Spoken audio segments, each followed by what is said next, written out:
നമസ്കാരം. മിത സ്റ്റോറി ടൈമിലേക്ക് സ്വാഗതം. നോവലിസ്റ്റ് നിമ്ന വിജയുടെ ഏറ്റവും പ്രിയപ്പെട്ട നിന്നോട് എന്ന നോവലിലെ ശരണിനെ പ്രതിപാദിക്കുന്ന ഭാഗത്തിലെ അടുത്ത പാട്ടുകൾ കേൾക്കാം. 1. +1 ഓണം വെക്കേഷനിൽ നാട്ടിലേക്ക് പോകാമെന്ന് അച്ഛൻ പ്ലാൻ ചെയ്ത് തുടങ്ങിയപ്പോൾ തന്നെ ഞാൻ വരുന്നില്ലെന്ന് ശരൺ പലതവണ പറഞ്ഞിരുന്നു. പക്ഷേ ഏട്ടന് കോളേജിൽ പ്രൊജക്റ്റ് വർക്ക് ഉള്ളതിനാൽ എന്തായാലും വരാൻ പറ്റില്ല. തന്നെയെങ്കിലും കൊണ്ടുപോവാതിരുന്നാൽ വയ്യാതിരിക്കുന്ന ചാച്ചന് വിഷമമാകുമെന്ന് അച്ഛൻ പറഞ്ഞപ്പോൾ എതിർത്ത് പറയാൻ തോന്നിയില്ല. അതുകൊണ്ടാണ് ഇപ്പോൾ എയർപോർട്ടിലെ ബാഗേജ് ക്ലെയിമിൽ ലഗേജ് നോക്കിയിരിക്കേണ്ടി വന്നത്. 10 ദിവസം വേഗം അങ്ങ് പോവില്ലേ? നീ അവിടെ ചെന്ന് ഇങ്ങനെ മുഖം വീർപ്പിച്ചിരിക്കരുത്, കേട്ടല്ലോ? അമ്മ ടാക്സിയുടെ ഡിക്കിയിലേക്ക് ലഗേജ് കയറ്റാൻ അച്ഛനെ സഹായിക്കുന്നതിനിടെ പറഞ്ഞു. അവിടെ നിനക്ക് കൂട്ടിന് പ്രവീണും പ്രണവും ഒക്കെ കാണും, നിനക്കവിടെ ഇഷ്ടാവും. അച്ഛൻ അവനെ ഒന്ന് ഉഷാറാക്കാൻ ശ്രമിച്ചു. 2ാം ക്ലാസ്സിൽ പഠിക്കുന്ന സമയത്തെങ്ങാനുമാണ് അവൻ അവസാനമായി നാട്ടിൽ വന്നത്. എല്ലാ വർഷവും അച്ഛനും അമ്മയും മുടങ്ങാതെ വരുമെങ്കിലും അവനും ചേട്ടനും വെക്കേഷൻ ക്ലാസ് ഉണ്ടെന്ന് പറഞ്ഞൊഴിഞ്ഞു മാറും. ചാച്ചനും അച്ഛമ്മയും ഇടയ്ക്ക് വിളിക്കുന്നത് കൊണ്ട് അവരോട് അടുപ്പമുണ്ടെന്നല്ലാതെ കണ്ടാൽ ഒന്ന് ചിരിക്കാനുള്ള പരിചയത്തിനപ്പുറം നാട്ടിൽ മറ്റൊരു മുഖവും അവന് പ്രിയപ്പെട്ടതായില്ല. ബന്ധുക്കൾ പലരെയും അവൻ കണ്ടിട്ടുള്ളത് അച്ഛൻ്റെ പഴയ കല്യാണ ആൽബത്തിലാണ്. അവൻ കാറിൻ്റെ ഗ്ലാസ് തുറന്ന് പുറത്തേക്ക് നോക്കി. ഓണക്കാലമായതുകൊണ്ട് പോകുന്ന വഴി നിറയെ പൂക്കടകൾ സ്ഥാനം പിടിച്ചിട്ടുണ്ട്. മലയാളം വായിക്കാൻ വശമില്ലാത്തത് കൊണ്ട് തന്നെ കടകളുടെ ബോർഡിൽ എഴുതിയതൊന്നും അവന് മനസ്സിലായില്ല. ആ ഗ്ലാസ് പൊക്കി വയ്ക്ക്, മഴച്ചാറ്റിൽ അടിക്കുന്നത് കണ്ടില്ലേ? നിനക്ക് പനി പിടിച്ച് കിടന്നാൽ എൻ്റെ വെക്കേഷൻ അങ്ങ് പോയി കിട്ടും. അവന് വലിയ താല്പര്യമില്ലാഞ്ഞിട്ടും അമ്മ നിർബന്ധിച്ച് ഗ്ലാസ് പൊക്കി വെച്ചു. മുഖത്ത് വന്ന് പതിച്ച മഴത്തുള്ളികളിലൂടെ അവൻ വിരലോടിച്ചു. മഴയ്ക്ക് പൊടിമണ്ണിൻ്റെ മണം. വലിയ ഗേറ്റിനപ്പുറം ഇരുവശവും സമൃദ്ധിയായി വളരുന്ന ചുവന്ന പൂച്ചവാലൻ ചെടികൾക്കിടയിലൂടെ കരിങ്കല്ല് പാകിയ മുറ്റത്തേക്ക് കാർ വന്നു നിന്നു. ശബ്ദം കേട്ട് അച്ചമ്മയും വല്യച്ഛനും വല്യമ്മയും മക്കളും കോലായിലേക്ക് വന്നു. മുറ്റത്ത് നടുവിലായി ചാണകം കൊണ്ട് മെഴുകിയ തറയിൽ പൂവിട്ട് ചെമ്പരത്തി കൊണ്ട് കുട കുത്തിയിരുന്നു. അവനത് അറിയാതെ ചവിട്ടാൻ പോയപ്പോഴേക്കും അമ്മ പെട്ടെന്ന് പിറകിൽ നിന്നും പിടിച്ചു. എത്ര കാലായി കണ്ടിട്ട്, ഞങ്ങളെയൊക്കെ ഓർമ്മയുണ്ടോ? ശക്തിയായി പെയ്ത മഴ കാര്യമാക്കാതെ അച്ചമ്മ കുടയുമായി ഓടിവന്ന് അവനെ ചേർത്തു പിടിച്ചു. കണ്ടിട്ടില്ലെങ്കിലും അവന് എല്ലാവരെയും നന്നായിട്ടറിയാം. അച്ഛൻ വല്യച്ഛനെ കുറച്ചുനേരം മുറുക്കെ കെട്ടിപ്പിടിച്ചു. വല്യച്ഛൻ്റെ മക്കളായ പ്രണവും പ്രവീണും ഇരട്ടകളാണ്. ശരണിനേക്കാൾ വെറും 1 വയസ്സ് മൂപ്പേ അവർക്കുള്ളൂ. അച്ഛനും അമ്മയും ചോദിച്ചതിനൊക്കെ മറുപടി പറഞ്ഞെന്നല്ലാതെ വലിയ സംസാരത്തിനോ അടുപ്പത്തിനോ വരാതെ അവർ കുറച്ചു മാറി നിന്ന് അവൻ്റെ ഷൂസിലേക്കും കയ്യിലിരുന്ന വാക്മാനിലേക്കും തുറച്ചു നോക്കി. കഴിഞ്ഞ മാസമാണ് ചാച്ചന് വാദത്തിൻ്റെ അസുഖം പിടിപെട്ടത്. അതുവരെ ഉത്സാഹത്തോടെ പറമ്പിൽ ഓടി നടന്ന ആൾ പെട്ടെന്നൊരു ദിവസം കാലുകൾ തളർന്നു കിടപ്പിലായി. മരുന്നിൻ്റെയും കഷായത്തിൻ്റെയും മടുപ്പിക്കുന്ന മണമുള്ള മുറിയിൽ കിടക്കുന്ന ചാച്ചനെ കണ്ടപ്പോൾ അച്ഛൻ്റെ കണ്ണു നിറഞ്ഞു. എല്ലാവരെയും കണ്ടപ്പോൾ കുറച്ചുത്സാഹത്തോടെ സംസാരിച്ചെങ്കിലും ക്ഷീണമുള്ളതുകൊണ്ട് പെട്ടെന്ന് തന്നെ ഉറക്കം പിടിച്ചു. കുടുംബ വീട് പുതുക്കിപ്പണിത് വാർപ്പാക്കിയിട്ട് 1 വർഷം ആവുന്നതേയുള്ളൂ. അതുകൊണ്ട് വീട്ടിൽ ആവശ്യത്തിലധികം മുറികളുണ്ടായിരുന്നു. മുകളിലെ മുറി മുഴുവൻ കാലിയായതിനാൽ ഇടതുവശത്തെ ചെറിയ വരാന്തയോട് കൂടിയ ഒരു മുറി ശരണിന് സ്വന്തമായി കിട്ടി. ട്രോളി അലമാരക്കരികിലേക്ക് നീക്കിവെച്ച് വാക്മാനിൽ പ്ലേ ചെയ്തുകൊണ്ടിരുന്ന ജെയിംസ് ബ്ലണ്ടിൻ്റെ യു ആർ ബ്യൂട്ടിഫുൾ സോങ്ങിലെ വരികൾ പതുക്കെ ഒപ്പം പാടി അവൻ ജാക്കറ്റ് അഴിച്ചു വെച്ച് ബെഡിലേക്ക് വീണു. അമ്മ അച്ചമ്മയ്ക്കും വല്യമ്മയ്ക്കുമൊപ്പം അടുക്കളയിലെ തിരക്കിലേക്കും അച്ഛൻ വല്യച്ഛനൊപ്പം തീരാത്ത വർത്തമാനങ്ങളിലും മുഴുകിയപ്പോൾ എന്ത് ചെയ്യണമെന്നറിയാതെ അവൻ വീടിന് ചുറ്റും 1-2 തവണ നടന്നു. എടാ, എന്താ നിനക്കവിടെ ചുറ്റിക്കളി? വീടിൻ്റെ പിറകിലുള്ള കൊക്കോ മരത്തിനു താഴെ വീണുകിടന്ന ഉണങ്ങിയ കൊക്കോപ്പഴം കയ്യിലെടുത്ത് നോക്കിക്കൊണ്ടിരുന്ന ശരണിനെ പ്രണവ് പിറകിൽ നിന്നും വിളിച്ചു. ലേശം ഗൗരവവും അധികാരവും കൂടിയ സ്വരം അത്ര പന്തിയല്ലെന്ന് തോന്നി ശരൺ കൊക്കോപ്പഴം താഴെയിട്ട് തിരിഞ്ഞു നടന്നു. എവിടേക്കാ പോണത്? അവിടെ നിൽക്ക്. പ്രവീൺ കൈ രണ്ടും നിവർത്തി വെച്ച് അവനെ തടഞ്ഞു. നീ വലിയ ഗൾഫുകാരനാണെന്ന് വെച്ച് ഇവിടെ വിളച്ചിലെടുക്കണ്ട. അവൻ്റെ ഒരു ജാക്കറ്റും ഷൂസും ചെവിട്ടിൽ കുത്തി കയ്യിലെന്തോ കൊണ്ടു നടക്കുന്നത് കണ്ടല്ലോ, അതെന്താ? പ്രവീൺ അവൻ്റെ പോക്കറ്റിൽ തപ്പി. റൂമിലാ, ഞാൻ എടുത്തില്ല. തൻ്റെ ദേഹത്ത് തൊട്ടതിലുള്ള അനിഷ്ടം പ്രകടമാക്കിക്കൊണ്ട് ശരൺ പറഞ്ഞു. ഇവിടെ അധികം കറങ്ങേണ്ട, വേഗം വിട്ടോ. ശരൺ മറുത്തൊന്നും പറയാതെ തിരിച്ചു നടക്കുന്നതിനിടെ പ്രണവ് അവൻ്റെ തലയ്ക്ക് ഒരു കൊട്ടുകൊടുത്തു. വേദനയും സങ്കടവും കൊണ്ട് ശരൺ മുറിയിലേക്കോടി. നല്ല വികൃതികളാണ് രണ്ടാളുമെന്ന് അച്ഛൻ പറഞ്ഞിരുന്നെങ്കിലും ഇത്ര വലിയ ബുള്ളികൾ ആണെന്ന കാര്യം അവൻ കരുതിയില്ല. അമ്മയോടും അച്ഛനോടും എന്തെങ്കിലും പറഞ്ഞാലും തമാശയായേ കാണാൻ കഴിയുള്ളൂ. സ്കൂളിലും ഇങ്ങനെയുള്ള കുട്ടികൾ ഒരുപാടുണ്ടെങ്കിലും ഏട്ടനെ പേടിച്ച് അവനെ ശല്യപ്പെടുത്താൻ വരാറില്ല. ഇഷ്ടമില്ലാത്ത എന്തെങ്കിലും ആരെങ്കിലും ചെയ്താൽ പ്രതികരിക്കണമെന്ന് ഏട്ടൻ എപ്പോഴും പറയുമെങ്കിലും ആ സമയത്ത് നാവ് പൊങ്ങില്ല. അവൻ എത്രയും പെട്ടെന്ന് തിരിച്ചു പോയാൽ മതിയെന്നായി. ഓരോന്ന് ആലോചിച്ച് ടേബിളിൽ തലചായ്ച്ച് കിടന്നപ്പോഴാണ് പുറത്തെന്തോ വീണ് പൊട്ടുന്ന ശബ്ദം കേട്ടത്. അവൻ മുറിക്കുള്ളിലൂടെയുള്ള വാതിൽ തുറന്ന് വരാന്തയിലേക്ക് നടന്നു. ചിമ്മാനി പാറി നനഞ്ഞിരുന്നതിനാൽ വരാന്തയിൽ നല്ല വഴുക്കലുണ്ടായിരുന്നു. അവൻ ശ്രദ്ധിച്ച് കൈവരിയിൽ പിടിച്ച് ശബ്ദം കേട്ടിടത്തേക്ക് നോക്കി. തൊട്ടപ്പുറത്തുള്ള വീട്ടിലെ മുറിയിൽ നിന്നുമാണ് ശബ്ദം. അതിന് പിന്നാലെ ഒരു പുരുഷന്റെ ഉച്ചത്തിലുള്ള സംസാരങ്ങളും കേൾക്കാമായിരുന്നു. മഴ കൊണ്ടും സംസാരത്തിന്റെ വേഗത കൊണ്ടും അയാൾ പറയുന്നതൊന്നും അവൻ വ്യക്തമായി കേട്ടില്ല.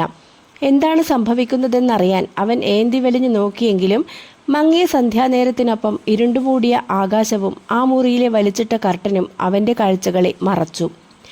പൂ പറിക്കാൻ എന്ന് പറഞ്ഞ് നേരം വെളുക്കുന്നതിന് മുൻപേ അച്ഛൻ ശരണിനെയും വിളിച്ച് തൊടിയിലേക്ക് നടന്നു. കുറച്ചുനേരം കൂടെ കിടന്നോട്ടെ എന്ന് അമ്മ പറഞ്ഞെങ്കിലും അവൻ ഇതൊക്കെ എക്സ്പീരിയൻസ് ചെയ്യണമെന്ന നിർബന്ധത്തിൽ അച്ഛൻ പച്ച ഓല മെടഞ്ഞുണ്ടാക്കിയ പൂക്കൂട അവൻ്റെ കഴുത്തിലിട്ട് കൊടുത്തു. തൊട്ടടുത്തുള്ള അമ്പലത്തിലെ തൊടിയിലെത്തി പാതി ഉറക്കത്തിൽ ശരൺ ചുറ്റും നോക്കി. കുട്ടികളും മുതിർന്നവരും കുനിഞ്ഞുനിന്ന് ടോർച്ചിൻ്റെ വെളിച്ചത്തിൽ പൂ പറിക്കുന്നു. ആകാശത്ത് നിന്നാരോ കുറേ മിന്നാമിനുങ്ങുകളെ തൊടിയിലേക്ക് കുടഞ്ഞിട്ട പോലെയുള്ള ആ കാഴ്ച കണ്ടുനിന്ന അവൻ്റെ കയ്യിലേക്ക് അച്ഛൻ ഒരു ടോർച്ച് വെച്ചു കൊടുത്തു. ദേ, ഈ കാണുന്നതാണ് തുമ്പപ്പൂ. പൂക്കളമിടുമ്പോൾ നടുവിൽ ആദ്യമിടുന്നത് ഇതാണ്. നീണ്ട ഇലകൾക്ക് താഴെ വിരിഞ്ഞു നിന്ന തൂവെള്ള നിറമുള്ള കുഞ്ഞു പൂക്കൾ അച്ഛൻ ശ്രദ്ധയോടെ പറിച്ച് പൂക്കൂടയിലാക്കി. ശരണം ശ്രമിച്ചു നോക്കിയെങ്കിലും വെള്ളം വീണ് നനഞ്ഞ തുമ്പപ്പൂക്കൾ അവൻ്റെ പിടുത്തത്തിൽ ഞെരിഞ്ഞമർന്നു. എത്ര ശ്രമിച്ചിട്ടും പൂക്കളിറുത്ത് കൊട്ടയിലാക്കാൻ അവന് കഴിഞ്ഞില്ല. കയ്യിൽ പറ്റിക്കിടന്ന പൂക്കളെ ഒടുവിൽ അവൻ കുടഞ്ഞു കളഞ്ഞു. കൂടെ പൂ പറിച്ചുകൊണ്ടിരുന്ന ആളുകളുമായി പരിചയം പുതുക്കുന്നതിനിടയിലും അച്ഛൻ വേഗത്തിൽ പൂക്കൂട നിറച്ചു. ഇത് തനിക്ക് പറ്റുന്ന പണിയല്ലെന്ന് തോന്നി നനഞ്ഞ കുറ്റിച്ചെടികൾക്കിടയിലൂടെ ടോർച്ചടിച്ച് കാഴ്ചകൾ കണ്ട് അവൻ വെറുതെ നടന്നു. നേരം വെളുത്തു തുടങ്ങിയപ്പോഴേക്കും തൊടി കാലിയാക്കി ആളുകൾ പിരിഞ്ഞു. വീട്ടിൽ ചെമ്പരത്തിയും ശംഖുപുഷ്പവും അരിപ്പൂവും ചേമ്പിലിയിൽ പൊതിഞ്ഞ് പ്രണവും പ്രവീണും തറയ്ക്കു ചുറ്റും സ്ഥാനം പിടിച്ചിരുന്നു. മുറ്റത്തെത്തിയതും ചാണകത്തിൻ്റെ മണം കൊണ്ട് ശരൺ മൂക്കുപൊത്തി. ചാണകവും കരിയും കൂട്ടിക്കുഴച്ചു മൺതറ പാകിക്കൊണ്ടിരുന്ന വല്യമ്മ അവനെ അടുത്തു വിളിച്ചു. ശരിക്കും നോക്കി പഠിച്ചോ, നാളെ നീയാ ഇതൊക്കെ ചെയ്യേണ്ടത്. പ്രവീൺ ശരണിൻ്റെ കയ്യിൽ നിന്നും പൂക്കൂട പിടിച്ചു വാങ്ങി. ദേ, ഈ കൈകൊണ്ട് നല്ല വീക്ക് വെച്ച് തരും കേട്ടോ. രണ്ടാളും പോയി കുളിച്ചിട്ട് വാ. വല്യമ്മ രണ്ടുപേരെയും വഴക്ക് പറഞ്ഞയച്ചു. അവിടെ വീട്ടിൽ പൂവിടാറുണ്ടോ? വല്യമ്മ ശരണിനോടായി ചോദിച്ചു. തിരുവോണത്തിനു മാത്രം. അവൻ മൂക്കിൽ നിന്നും കൈയെടുക്കാതെ പൂത്തറയിലേക്ക് നോക്കി. ഇത് ഉണങ്ങിക്കഴിഞ്ഞാൽ ഈ മണം പോയിക്കോളും, എന്നിട്ട് നമുക്ക് പൂവിടാം. വല്യമ്മ അടുത്തു വെച്ച ബക്കറ്റിലെ വെള്ളത്തിൽ കൈകഴുകി കാലു പോയ ഒരു കുടയെടുത്ത് തറയ്ക്ക് ചുറ്റുമായി മരത്തിൻ്റെ 4 കുറ്റിയുടെ മുകളിൽ വെച്ച ശേഷം അവനെയും കൂട്ടി അകത്തേക്ക് നടന്നു. 2. ഓണത്തിന് ക്ലാസ്മേറ്റ് സിനിമ റിലീസായെന്നും അത് കണ്ടേ തീരുവെന്നും പറഞ്ഞ് പ്രണവും പ്രവീണും 2 ദിവസം വല്യച്ഛൻ്റെ പിറകെയായിരുന്നു. ഒടുവിൽ സിനിമയ്ക്ക് പോകാനിറങ്ങിയപ്പോൾ ശരണിനെയും അവർ നിർബന്ധിച്ച് ഒപ്പം കൂട്ടി. ഒരുപാട് ഉന്തും തള്ളിനും ശേഷമാണ് വല്യച്ഛൻ ടിക്കറ്റുമായി എത്തിയത്. തിയേറ്ററിൻ്റെ മുൻനിരയിൽ വെറും നിലത്തിരുന്ന് പോലും ആളുകൾ സിനിമ കാണുന്ന കാഴ്ച അവന് പുതിയ അനുഭവമായിരുന്നു. സിനിമയെക്കാളേറെ അവനിഷ്ടമായത് അതിലെ പാട്ടുകളാണ്. വരികളൊന്നും ഓർമ്മയിൽ വന്നില്ലെങ്കിലും അമ്മയോട് ചോദിച്ച് എങ്ങനെയും അത് പഠിച്ചെടുക്കണമെന്ന് അവൻ മനസ്സിൽ ഉറപ്പിച്ചു. വരുന്ന വഴിക്ക് ഭക്ഷണം കഴിക്കാനായി എല്ലാവരും ഹോട്ടലിൽ കയറി. എല്ലാവർക്കും വല്യച്ഛൻ ബിരിയാണി ഓർഡർ ചെയ്തു. ഡെസർട്ട് വേണോ എന്ന് വെയിറ്റർ ചോദിച്ചപ്പോൾ പ്രവീണും പ്രണവും ഫ്രൂട്ട് സാലഡ് ഓർഡർ ചെയ്തു. ശരൺ ഒന്നും വേണ്ടെന്ന് തലയാട്ടി. വേഗത്തിൽ ഭക്ഷണം കഴിച്ചു കഴിഞ്ഞ ശരൺ കൈകഴുകി പുറത്തേക്കിറങ്ങി. വാക്മാനിൽ പാട്ട് കേട്ടുകൊണ്ട് ഹോട്ടലിനരികിലെ പുൽത്തകിടിയിലൂടെ വെറുതെ നടന്നു. അപ്പോഴാണ് ഒരു പെൺകുട്ടി വേഗത്തിൽ ഹോട്ടലിന് പുറത്തേക്ക് ഓടി വരുന്നത് അവൻ്റെ ശ്രദ്ധയിൽപ്പെട്ടത്. പാർക്കിങ്ങിനടുത്തെത്തിയപ്പോൾ അവളുടെ വേഗത കുറഞ്ഞു. തന്നെ ആരും ശ്രദ്ധിക്കുന്നില്ലെന്ന് ഉറപ്പുവരുത്തി അവൾ പോക്കറ്റിൽ നിന്നും എന്തോ ഒന്ന് പുറത്തെടുത്തു. ഒരു കാറിനടുത്തേക്ക് നടന്ന് അവളിത് മെല്ലെ ടയറിനടിയിൽ വെച്ചു. അതിനുശേഷം അതേ വേഗത്തിൽ ഓടി അകത്തേക്ക് കയറി. ബുഷിന് പിറകിൽ നിന്നിരുന്ന തന്നെ അവൾ കണ്ടില്ലെന്ന് അവന് മനസ്സിലായി. അവൾ പോയതും അവൻ മെല്ലെ നടന്ന് ആ കാറിനരികിലെത്തി. ടയറിനടിയിലേക്ക് നോക്കിയതും ഒരു മരത്തടിയിൽ കൂർത്ത ആണികൾ കയറ്റി വെച്ചതായി കണ്ടു. വണ്ടി മുന്നോട്ടെടുക്കുമ്പോൾ ടയർ പഞ്ചറാവണമെന്ന ഉദ്ദേശത്തോടെ വെച്ചതാണെന്ന് അവന് മനസ്സിലായി.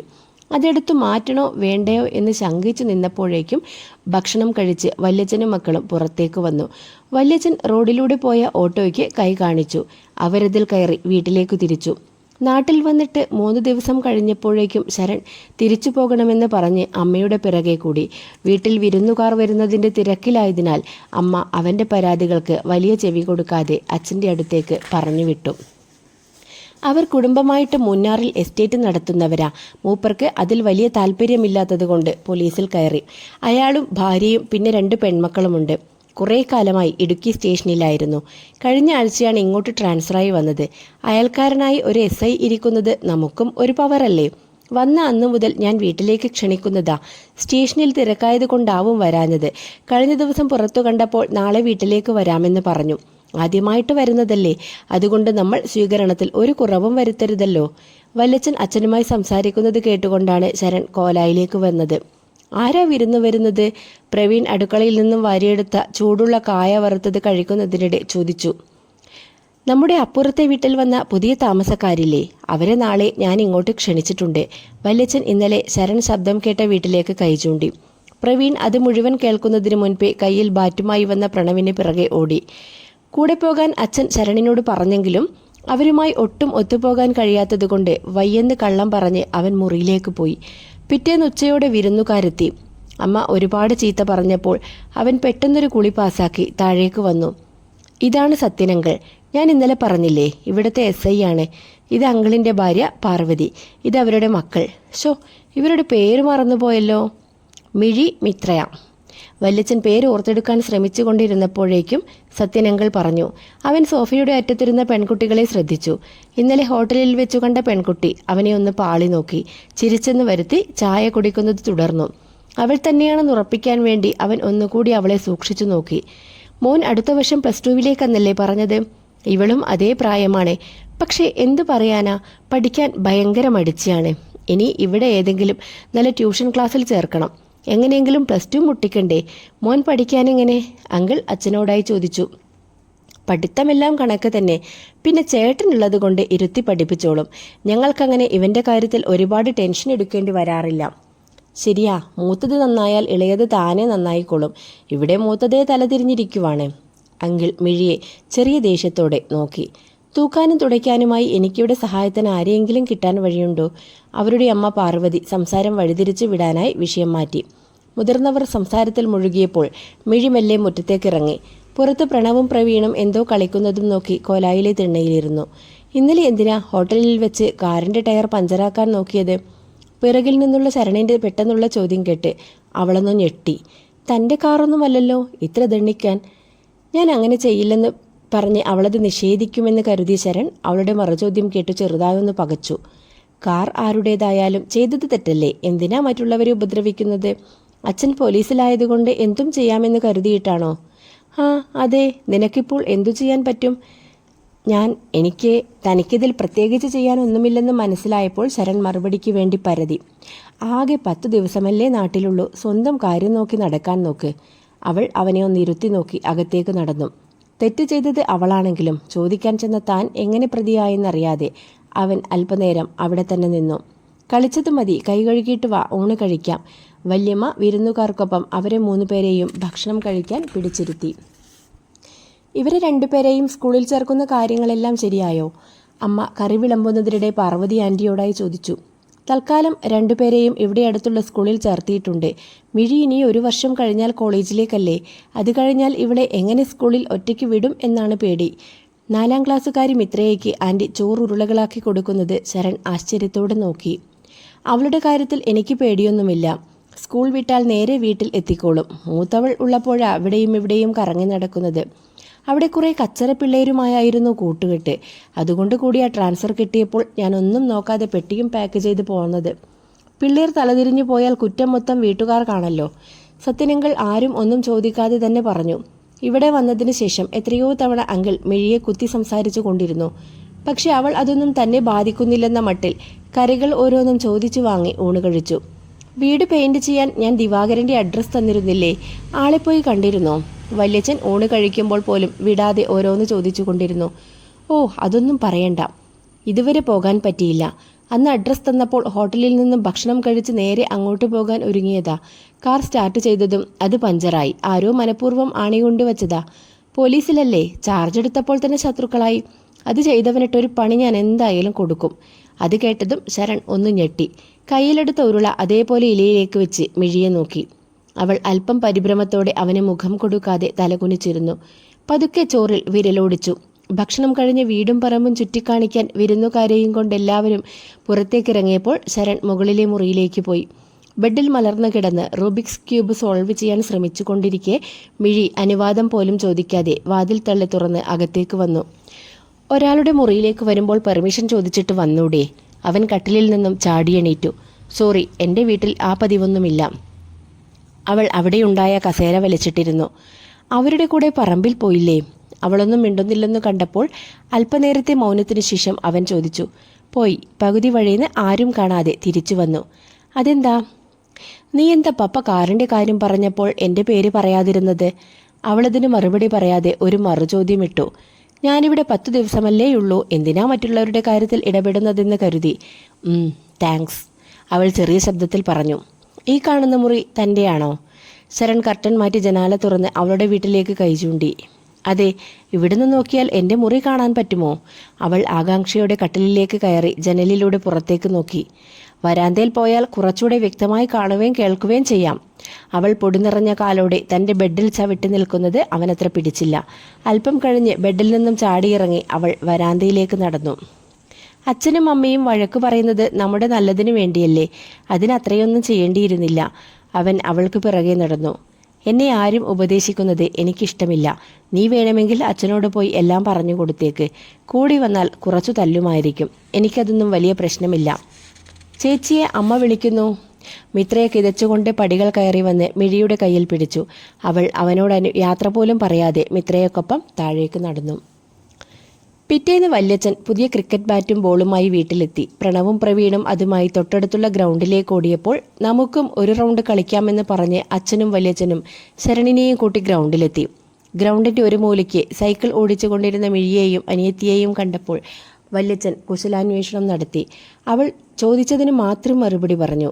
ശരണിനെ കണ്ടിട്ടും വലിയ പരിചയം ഭാവിക്കാതെ അവൾ മിത്രയെ സൈക്കിളിൽ പഠിപ്പിക്കുന്നതിൽ മുഴുകി. ഇവൻ നന്നായിട്ട് ബാറ്റ് ചെയ്യുന്നുണ്ടല്ലോ. ശരണിൻ്റെ ബാറ്റിംഗ് കണ്ട് വല്യച്ഛൻ അത്ഭുതമായി. 2 വർഷമായി അവിടെ കോച്ചിങ്ങിന് വിടുന്നുണ്ട്. അവധിയുള്ള ദിവസം വെറുതെ ഫ്ലാറ്റിൽ ഇരുന്നിട്ട് എന്ത് ചെയ്യാനാ? നാട്ടിലെ പോലെ കളിക്കാനുള്ള സ്ഥലമൊന്നുമില്ലല്ലോ.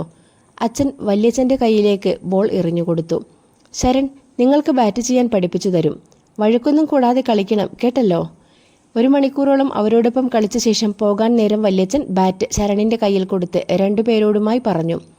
എനിക്ക് കളിക്കാൻ താല്പര്യമില്ലെന്ന് ശരൺ ഒരുപാട് പറഞ്ഞു നോക്കിയെങ്കിലും അച്ഛൻ നിർബന്ധിച്ച് അവനെ അവർക്കൊപ്പം നിർത്തി. ആദ്യം കുറച്ചു സമയം വലിയ കുഴപ്പമില്ലാതെ പോയെങ്കിലും പിന്നെ ഓരോന്ന് പറഞ്ഞ് 2 പേരും അവനുമായി വഴക്ക് തുടങ്ങി. അവൻ്റെ കയ്യിൽ നിന്നും ബാറ്റ് പിടിച്ചു വാങ്ങി സ്വന്തം നിലയ്ക്ക് കളി തുടങ്ങി. പോകാനൊരുങ്ങി ശരണിനെ പിടിച്ചു ഫീൽഡിംഗ് നിർത്തി. എനിക്കിനി വയ്യ, ഞാൻ പോവാ. ഗ്രൗണ്ടിന് ചുറ്റുമോടി ബോൾ പെറുക്കി നടന്ന തളർന്ന ശരൺ കിതച്ചുകൊണ്ട് നിലത്തിരുന്നു. അതൊന്നും പറഞ്ഞാൽ പറ്റില്ല. നീ ഒരു ആൺകുട്ടിയല്ലേ, ഇത്രയേ ഉള്ളൂ നിന്റെ സ്റ്റാമിന. പോയി ബോൾ എടുക്കടാ. പ്രണവ് ബാറ്റ് കൊണ്ട് അവൻ്റെ ഷോൾഡറിൽ തട്ടി. എനിക്ക് വയ്യെന്ന് പറഞ്ഞില്ലേ, നിങ്ങൾ തന്നെ പോയി എടുത്തോ. ശരൺ എണീറ്റ് തിരിഞ്ഞു നടന്നു. പ്രണവ് ദേഷ്യത്തിൽ അവൻ്റെ ടീഷർട്ട് പിറകിൽ നിന്നും വലിച്ചു. അവൻ്റെ കൈ തട്ടിമാറ്റി ശരൺ വേഗത്തിൽ ഓടി. കണ്ടുനിന്ന പ്രവീൺ ദൂരെ നിന്നും കല്ലെടുത്ത് ശരണിനെ ലക്ഷ്യമാക്കി എറിഞ്ഞു. കല്ല് നേരെ വന്നു കൊണ്ടത് ശരണിൻ്റെ തലയുടെ പിറകിലാണ്. കരഞ്ഞുകൊണ്ട് അവൻ തലയിലേക്ക് കൈവച്ചു. അയ്യേ, ദേ ഇവൻ പെൺകുട്ടികളെ പോലെ കരയുന്നത് നോക്കിയേ. നെറ്റിയിൽ നിന്നും രക്തം വരുന്നത് കണ്ടിട്ടും അത് കാര്യമാക്കാതെ പ്രവീൺ അവനെ കളിയാക്കി. വേദന വന്നാൽ നീ പെൺകുട്ടികളെ പോലെയാണോ ആൺകുട്ടികളെ പോലെയാണോ കരയുന്നത് എന്ന് നോക്കിയാലോ? ശബ്ദം കേട്ട് പ്രവീൺ തിരിഞ്ഞു നോക്കിയപ്പോഴേക്കും മിഴി പ്രണവിൻ്റെ കയ്യിൽ നിന്നും ബാറ്റ് പിടിച്ചെടുത്ത് അവൻ്റെ തുടയിൽ ആഞ്ഞടിച്ചു. അടിയുടെ ആഘാതം കൊണ്ട് അമ്മേ എന്ന് വിളിച്ച് പ്രവീൺ നിലത്തിരുന്നു പോയി. ചോദിക്കാൻ പോയ പ്രണവിനും കൊടുത്തു പുറത്ത് നല്ലൊരെണ്ണം. കാണുന്നതിനേക്കാൾ നല്ല ശക്തിയുണ്ട് അവൾക്കെന്ന് മനസ്സിലായപ്പോൾ കാല് ശരിക്കും നിലത്ത് കുത്താൻ കഴിയാത്ത പ്രവീണിനെ താങ്ങിയെടുത്ത് പ്രണവ് ദേഷ്യത്തിൽ വീട്ടിലേക്ക് നടന്നു. പെൺകുട്ടിയുടെ കയ്യിൽ നിന്ന് അടി കിട്ടിയെന്ന് ആരേലും അറിഞ്ഞാൽ നാണക്കേട് നിങ്ങൾക്കാ. അതുകൊണ്ട് ഇത് പുറത്തു പറയാൻ നിൽക്കണ്ട, കേട്ടല്ലോ. അവർ കേൾക്കാനായി മിഴി അല്പം ഉറക്കെ വിളിച്ചു പറഞ്ഞു. സ്വന്തം ശരീരം നൊന്താൽ തിരിച്ചടിക്കാൻ അറിയില്ലേ നിനക്ക്? ഗൾഫിൽ സെൽഫ് ഡിഫെൻസ് പഠിപ്പിക്കാറില്ലേ? എന്താണ് നടന്നതെന്നറിയാതെ പകച്ചു നിന്ന ശരൺ ഇല്ല എന്ന് തലയാട്ടി. വാ നടക്ക്. അവൾ അവൻ്റെ കൈപിടിച്ച് പൊളിഞ്ഞു തുടങ്ങിയ ചുറ്റുമതിലിനടുത്തേക്ക് നടന്നു. ഇവിടെ ഇരിക്കെ, ഇപ്പോൾ വരാം. അവൾ ശരണിനെ മിത്രയെ ഏൽപ്പിച്ച് സൈക്കിളുമായി റോഡിലേക്ക് ഇറങ്ങി. 10 മിനിറ്റിനകം കയ്യിൽ ഒരു കുപ്പി വെള്ളവും എന്തോ ഇലിയുമായി അവൾ തിരിച്ചു വന്നു. ദാ ഇതുകൊണ്ട് മുഖം കഴുകിക്കോ. അവൾ വെള്ളം അവന് നേരെ നീട്ടി. തലയിൽ നിന്നും പിൻകഴുത്തിലെ കൊലിച്ചിറങ്ങിയ ചോര അവൾ കഴുകി വൃത്തിയാക്കി. പറിച്ചു കൊണ്ടുവന്ന വയലറ്റ് ഇലകൾ കയ്യിലിട്ട് ഞെരിച്ച് അവളതിൻ്റെ നീര് അവൻ്റെ മുറിവിലിറ്റിച്ചു. നീറുന്നു, എനിക്കിതൊന്നും വേണ്ട, ഞാൻ വീട്ടിൽ പോയി ബെറ്റാഡിൻ വെച്ചോളാം. ശരൺ വേദന കൊണ്ട് അവളുടെ കൈ തട്ടി മാറ്റി. ഇത് നാട്ടുമരുന്ന മുറൂട്ടി, ബെറ്റാഡിനേക്കാൾ നല്ലതാ, മുറിവ് പെട്ടെന്നുണങ്ങും. അവൻ വേണ്ടെന്നു പറഞ്ഞിട്ടും അവൾ കൊണ്ടുവന്ന ഇലയുടെ നീര് മുഴുവൻ മുറിവിൽ തേച്ചു. നീ ഇവിടെ ഇരിക്കുവാണോ?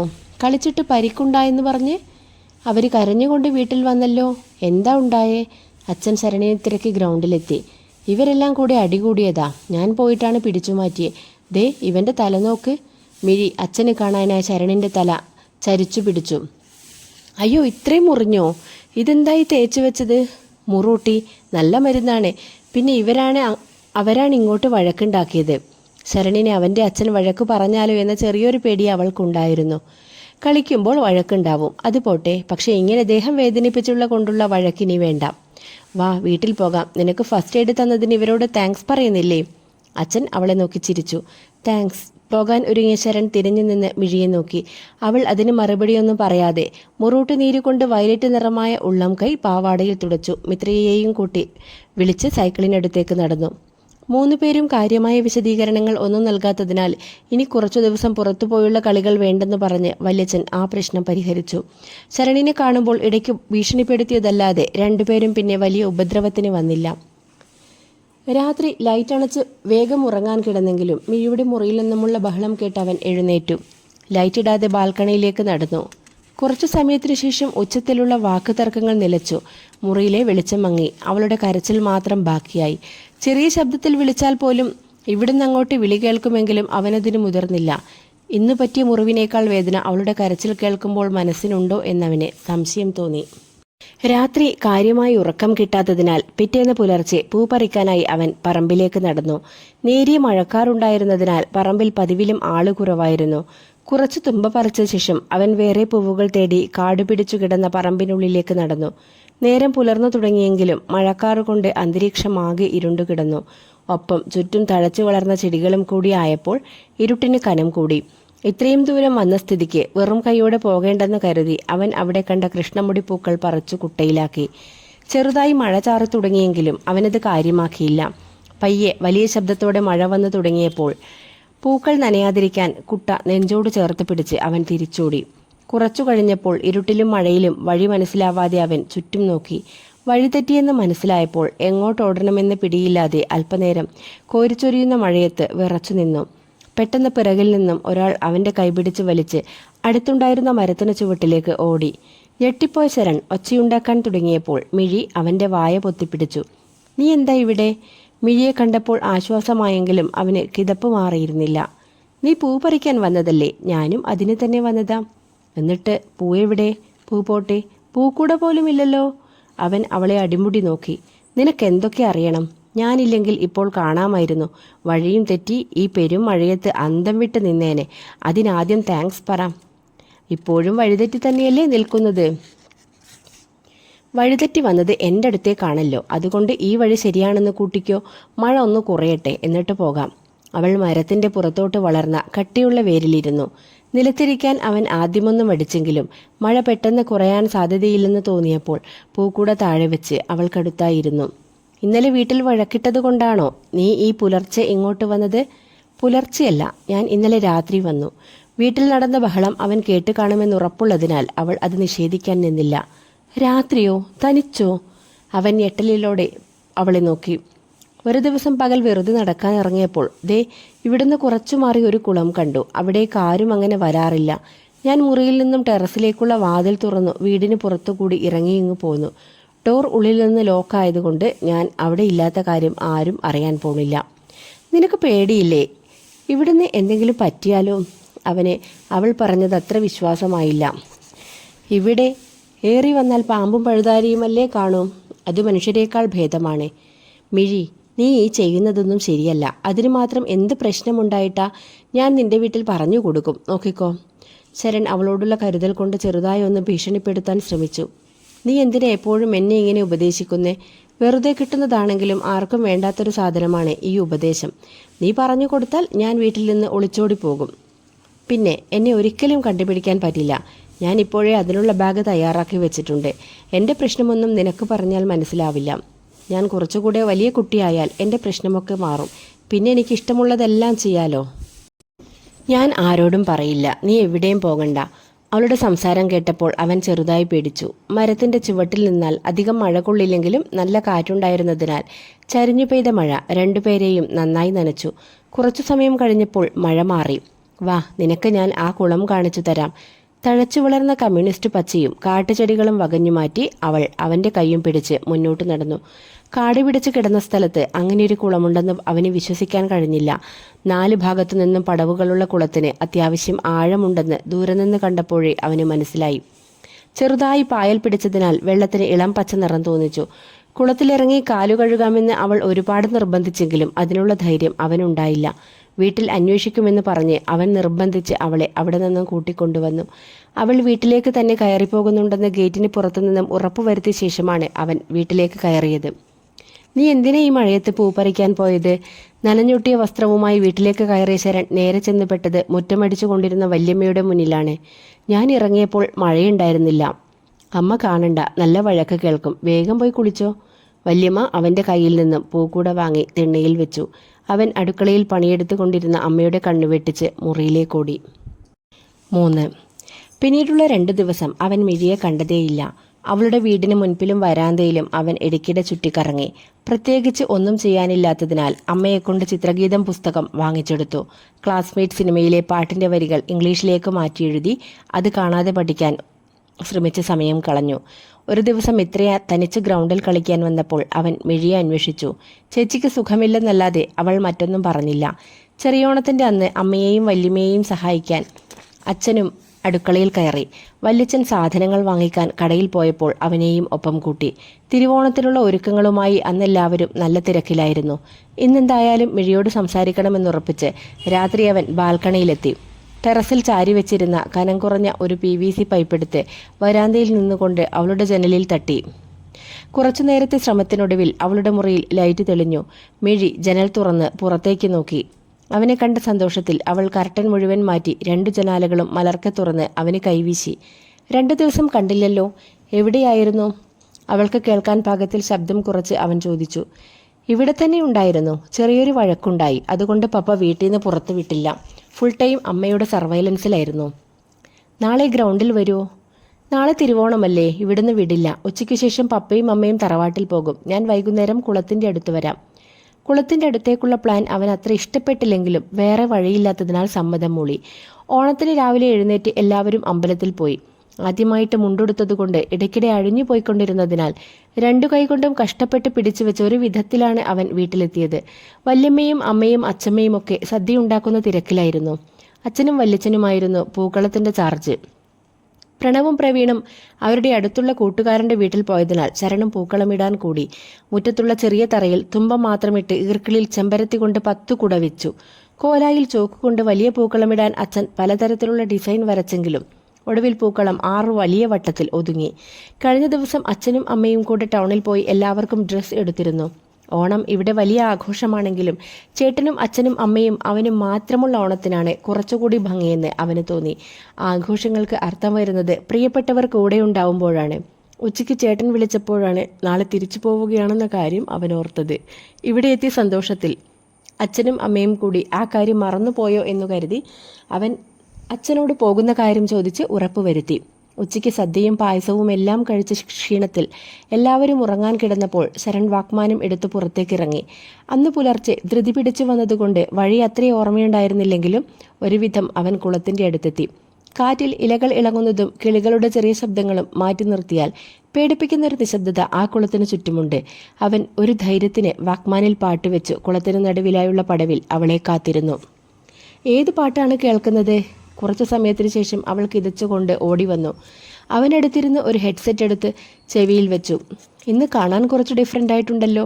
പാവാടിയും ബ്ലൗസിലും അവൻ അവളെ ആദ്യമായി കാണുകയായിരുന്നു. ഓണത്തിൻ്റെ ഓരോ ആചാരങ്ങൾ, ഇനി ഇത് ഇടില്ലെന്ന് പറഞ്ഞ് വഴക്കുണ്ടാക്കി ഒരു ദിവസം നശിപ്പിക്കണ്ടല്ലോ എന്നോർത്തു. നീ എന്താ ഇംഗ്ലീഷ് സോങ് മാത്രമേ കേൾക്കൂ? മിക്കപ്പോഴും അതൊക്കെ തന്നെ. അച്ഛന് ഹിന്ദി സോങ്സും ഇഷ്ടമാ. ഇടയ്ക്ക് ഹിന്ദിയും കേൾക്കും. അവൻ വാക്മാൻ ഓഫ് ചെയ്ത് മടിയിൽ വെച്ചു. അപ്പോൾ മലയാളം സോങ്സ് ഒന്നും അറിയില്ലേ? ഇതുവരെ ഇല്ലായിരുന്നു, പക്ഷെ ഇപ്പോൾ ഒന്നറിയാം. അവൻ്റെ ശബ്ദത്തിൽ ചെറിയൊരു ആവേശവും അഭിമാനവും നിറഞ്ഞു നിന്നു. ഏത് പാട്ട്? ഒന്ന് പാട് കേൾക്കട്ടെ. പാടാൻ മാത്രമൊന്നും പഠിച്ചിട്ടില്ല, പക്ഷെ ഞാൻ പഠിക്കും. മിത്രയെ ഒറ്റയ്ക്കാണോ വീട്ടിൽ? എൻ്റെ കൂടെ വരണമെന്ന് കുറേ വാശി പിടിച്ചു. പോകുമ്പോൾ തെന്മിഠായി വാങ്ങിച്ചു കൊടുക്കാമെന്ന് പ്രോമിസ് ചെയ്തിട്ടാ സമ്മതിച്ചത്. TV വെച്ച് കൊടുത്തിട്ടുണ്ട്. ആ പടം തീരുമ്പോഴേക്കും എനിക്ക് തിരിച്ചു പോകണം. അവളെ കൂടി കൊണ്ടുവരാമായിരുന്നില്ലേ? നീ കേട്ടതല്ലേ പപ്പ പറഞ്ഞത്, ഞാനാണ് അവളെ വഷളാക്കുന്നതെന്ന്. ഞാൻ കാരണം അമ്മയ്ക്കൊരിക്കലും സമാധാനം ഉണ്ടായിട്ടില്ല. അവളെങ്കിലും അവരിഷ്ടപ്പെടുന്ന പോലെ ജീവിക്കട്ടെ. മിഴിക്ക് ഇവിടെ ഇഷ്ടായോ? പഴയ വീടും ഫ്രണ്ട്സിനെയും എല്ലാം മിസ് ചെയ്യുന്നുണ്ടോ? ഉണ്ടേലും ഇല്ലേലും അതിലിപ്പോൾ എന്തു കാര്യം? പപ്പയ്ക്ക് ട്രാൻസ്ഫർ കിട്ടുമ്പോൾ പെട്ടി പാക്ക് ചെയ്ത് ഞങ്ങളും പിറകെ പോകും. ഇഷ്ടമുണ്ടോ എന്നൊന്നും ഇതുവരെ ചോദിച്ചിട്ടില്ല. അമ്മച്ചനും അമ്മമ്മയുമുണ്ട് മൂന്നാറിൽ. അവിടെ എനിക്ക് ഒരുപാട് ഇഷ്ടമാണ്. അമ്മമ്മയെക്കാളും അമ്മച്ചനായിട്ടാണ് എനിക്ക് കൂട്ട്. എന്നെ അവിടെ നിർത്തി പഠിപ്പിക്കാമെന്ന് അമ്മച്ചൻ ഒരുപാട് പറഞ്ഞതാ. പക്ഷെ ആരും സമ്മതിച്ചില്ല. നിറയെ തേയിലത്തോട്ടവും കുന്നും മലകളും തണുപ്പും കളിക്കാൻ ഒരുപാട് കൂട്ടുകാരും എല്ലാമുള്ള നല്ല സ്ഥലമാണ്. ശരൺ കണ്ടിട്ടുണ്ടോ മൂന്നാർ? ഞാൻ നാട്ടിൽ തന്നെ വരാറില്ല, പിന്നെ എങ്ങനെ പോവാനാ മൂന്നാറിൽ? അവിടുത്തെ പ്രത്യേകത എന്താണെന്നറിയോ? അവിടെ ആർക്കും ഒന്നിനും തിരക്കില്ല, വലിയ ആഗ്രഹങ്ങളില്ല. പക്ഷെ എന്നാലും അവരെല്ലാവരും നല്ല ഹാപ്പിയാണ്. എൻ്റെ കയ്യിൽ പൈസ കിട്ടുമ്പോൾ ഞാൻ അവിടെ മലയുടെ മുകളിൽ ചെറിയൊരു വീട് വയ്ക്കും. വീട്ടിനുള്ളിൽ മുഴുവൻ വെളിച്ചം വരാൻ ജനലിലും വാതിലിലുമെല്ലാം ചില്ലിടും. മുറ്റത്ത് വലിയൊരു പൂന്തോട്ടമുണ്ടാകും.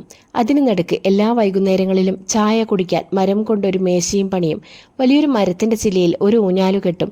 എന്നിട്ട് മരിക്കുന്നതുവരെ അവിടെ ജീവിക്കും. അങ്ങനെ ഒരു വീട് മനസ്സിൽ വരച്ചിടാൻ ശ്രമിച്ചുകൊണ്ട് അവൾ കുളത്തിൻ്റെ പടവിലൂടെ നടന്നു. തനിച്ചോ? ആ അതെ. ബന്ധങ്ങൾ എന്ന് പറഞ്ഞ് പേരിന് ചുറ്റും ഒരുപാട് പേരുണ്ടായിട്ട് എന്തിനാ? ഒന്ന് ശ്വാസം വിടണമെങ്കിൽ തന്നെ 100 അഭിപ്രായമുണ്ടാവും. ഒറ്റയ്ക്കാവുമ്പോൾ ആരെയും ഒന്നും ബോധിപ്പിക്കേണ്ട. നമ്മുടെ ജീവിതം, നമ്മുടെ ഇഷ്ടങ്ങൾ. എനിക്കൊരിക്കലും അങ്ങനെ ജീവിക്കാൻ കഴിയില്ല. അമ്മയും അച്ഛനും ചേട്ടനും ഇല്ലാത്തൊരു ജീവിതത്തെക്കുറിച്ച് ചിന്തിക്കാൻ പോലും വയ്യ. മിഴി കുറച്ചുകൂടെ വലുതാകുമ്പോൾ ഇവരൊക്കെ കൂടെ വേണമെന്ന് തോന്നുമായിരിക്കും. ആവോ, അറിയില്ല. അവൾ താഴത്തെ പടവിൽ വന്നിരുന്ന് കല്ലുകൾ പെറുക്കി കുളത്തിലേക്ക് എറിഞ്ഞു. ഓരോ കല്ല് വീഴുമ്പോഴും ചെറിയ ശബ്ദത്തോടെ അവിടെ പായൽ മാറി വലിയ ഓളങ്ങളുണ്ടായി. നാളെ വൈകിട്ട് ഞങ്ങൾ തിരിച്ചു പോവും. ശരൺ അവൾക്കടുത്തേക്ക് വന്നിരുന്നു. അവൾ എറിയാനോങ്ങിയ കല്ല് പെട്ടെന്ന് പിൻവലിച്ചെങ്കിലും ഒരു ദീർഘനിശ്വാസത്തോടെ കുറച്ചുകൂടി ശക്തിയോടെ അത് വീണ്ടും കുളത്തിലേക്ക് എറിഞ്ഞു. ഞാൻ പോയാൽ മിഴിക്കിവിടെ വേറെ ഫ്രണ്ട്സ് ഇല്ലാതെയാവില്ലേ? അവൾ ഒന്നും പറയുന്നില്ലെന്ന് കണ്ടപ്പോൾ അവൻ ചോദിച്ചു. അതിന് നമ്മൾ ഫ്രണ്ട്സാണെന്ന് ആരാ പറഞ്ഞത്? അവൾ ചെറിയ ചിരിയോടെ അവൻ്റെ മുഖത്തേക്ക് നോക്കി. ഇതാ നിന്റെ പ്രശ്നം. ചോദിക്കുന്ന ആൾക്ക് കേൾക്കാൻ ഒട്ടും ഇഷ്ടമില്ലാത്തൊരു മറുപടി എന്നും നിന്റെ കയ്യിലുണ്ടാവും. എന്നാൽ ചോദിക്കുമ്പോൾ ഞാൻ പറയേണ്ട മറുപടി കൂടി നീ എനിക്ക് പറഞ്ഞതാ. ഇതാണ് എനിക്ക് മറ്റുള്ളവരുടെ അടുത്തുള്ള പ്രശ്നവും. എന്തു മറുപടി ലഭിക്കണമെന്ന് ആദ്യമേ തീരുമാനിച്ചുറപ്പിച്ചിട്ടാണ് ഓരോ ചോദ്യവും ചോദിക്കുന്നത്. പ്രതീക്ഷിച്ച മറുപടി കിട്ടിയില്ലെങ്കിൽ പിന്നെ നിരാശയാവും, അല്ലെങ്കിൽ മറുപടി പറഞ്ഞാൽ കുറ്റക്കാരാവും. സ്വന്തം പ്രതീക്ഷകൾ തന്നെയാണ് എല്ലാ മനുഷ്യർക്കും നിരാശ നൽകുന്നത്. അതിന് മറ്റൊരു മനുഷ്യനും ഉത്തരവാദിയല്ല. ഓരോരുത്തരുടെയും ഉള്ളിലെ ലോകം ഒരേപോലെയാണെന്ന് മനസ്സിലാക്കി കഴിഞ്ഞാൽ നമ്മളുമായി ഒത്തുപോകുന്നതല്ലെങ്കിൽ കൂടി അവരുടെ ഇഷ്ടങ്ങളെയും അനിഷ്ടങ്ങളെയും അംഗീകരിക്കാൻ നമുക്ക് കഴിയും. അവൾ പറഞ്ഞത് മുഴുവനായും അവന് മനസ്സിലായില്ല. അല്ലെങ്കിലും അവളുടെ പല ചിന്തകളും അവൾക്ക് മാത്രമേ മനസ്സിലാവൂ. എനിക്കിതിൽ വേറെ ഒരു പാട്ട് കേൾപ്പിച്ച് തരുമോ? അവൻ മടിയിൽ നിന്നും വാക്മാൻ കയ്യിലെടുത്തു. കുറച്ചുനേരം പ്ലേലിസ്റ്റ് സെർച്ച് ചെയ്ത ശേഷം പാട്ട് കണ്ടുപിടിച്ചു. അവൻ ഒരു ഹെഡ്സെറ്റ് അവളുടെ വലതു ചെവിയിലും ഒന്ന് തൻ്റെ ഇടതു ചെവിയിലും വച്ചു. കരോൾ കിങ്ങിൻ്റെ you have got a friend എന്ന സോങ് പ്ലേ ചെയ്തു. When you are down and troubled and you need someone loving care and nothing is going right, close your eyes and think of me and soon I will be there to brighten up even your darkest night. അപ്പോൾ എനിക്ക് എന്താവശ്യമുണ്ടെങ്കിലും ഞാൻ വിളിച്ചാൽ വരുമോ? പാട്ട് തീർന്ന ശേഷം അവൾ headset ഊരി അവനെ നോക്കി. അങ്ങനെ ചോദിച്ചാൽ അവിടുന്ന് വരാൻ കുറച്ച് ബുദ്ധിമുട്ടല്ലേ? പക്ഷെ നിനക്ക് എന്നെ വിളിച്ചു സംസാരിക്കാലോ. എന്നിട്ടെന്തിനാ? ആർക്കും വേണ്ടാത്ത ഉപദേശങ്ങൾ കേൾക്കാനോ? അത് ആവശ്യത്തിൽ കൂടുതൽ വീട്ടിൽ നിന്ന് കിട്ടുന്നുണ്ട്. മിഴി, നീ എനിക്കൊരു പ്രോമിസ് ചെയ്തു തരുമോ? അത് നീ പറയാൻ പോകുന്ന കാര്യം അനുസരിച്ചിരിക്കും. ഇനി വഴക്കുണ്ടാക്കുമ്പോൾ രാത്രി വീട്ടിൽ നിന്നിറങ്ങി നീ ഇവിടേക്ക് വരരുത്. അന്നൊന്നും സംഭവിച്ചില്ല എന്ന് കരുതി എന്നും അങ്ങനെയാവണമെന്നില്ലല്ലോ. നീ പറഞ്ഞ പോലെ മൂന്നാറിൽ വീടൊക്കെ വെച്ച് സന്തോഷമായി ജീവിക്കണമെങ്കിൽ അത്രയും കാലമെങ്കിലും നീ നിന്നെ സേഫായി വെക്കണ്ടേ? ശരി, പോകുന്നതിന് മുൻപേ ചോദിച്ച കാര്യമല്ലേ? പ്രോമിസ്. അവൾ കുറച്ചുനേരം ആലോചിച്ച ശേഷം അവൻ്റെ കയ്യിലടിച്ച് പ്രോമിസ് ചെയ്തു. നേരം ഒരുപാട് വൈകി. പപ്പയും അമ്മയും തിരിച്ചു വരാറായി. വാ, നമുക്ക് പോവാം. അവൾ പാവാടയിലെ മണ്ണ് കുടഞ്ഞെണീറ്റു. നാളെ ശരൺ പോകുന്നതിന് മുൻപേ ഞാൻ വീട്ടിലേക്ക് വരാം. വീടിന് മുന്നിലെത്തി ധൃതിയിൽ ഗേറ്റ് തുറന്ന് അവൾ അകത്തേക്കോടി. രാത്രി പാക്കിംഗ് നേരത്തെ കഴിഞ്ഞെങ്കിലും അച്ചമ്മയും ചാച്ചനും കൂടി അവനെ പിടിച്ചിരുത്തി വർത്തമാനം പറഞ്ഞിരുന്നതിനാൽ മുറിയിലെത്തിയപ്പോഴേക്കും ഒരുപാട് വൈകി. അവൻ കർട്ടൻ നീക്കി മിഴിയുടെ മുറിയിലേക്ക് നോക്കി. അവിടെ വെളിച്ചമൊന്നും കാണാതിരുന്നതിനാൽ ഉറങ്ങിക്കാണുമെന്നു കരുതി അവനും ഉറങ്ങാൻ കിടന്നു. രാവിലെ ശരൺ എഴുന്നേറ്റപ്പോഴേക്കും വീട്ടിൽ കുറച്ച് ബന്ധുക്കൾ എത്തിയിരുന്നു. ആരെയും അവന് കാര്യമായി പരിചയമില്ലേ എന്ന് നന്നായി അറിയാമായിരുന്നിട്ടും എന്നെ മനസ്സിലായോ എന്ന് കുശലം ചോദിച്ചവരോട് മറുപടി പറഞ്ഞവൻ മടുത്തു. ഉച്ചയ്ക്ക് ഭക്ഷണം കഴിച്ചു റെഡിയാവാനായി മുറിയിലേക്ക് കയറിയതും പിറകെ മിഴിയോടി വന്ന് കട്ടിലിലേക്ക് ചാടിയിരുന്നു. ഇതെപ്പോ വന്നു? ഞാൻ കണ്ടില്ലല്ലോ.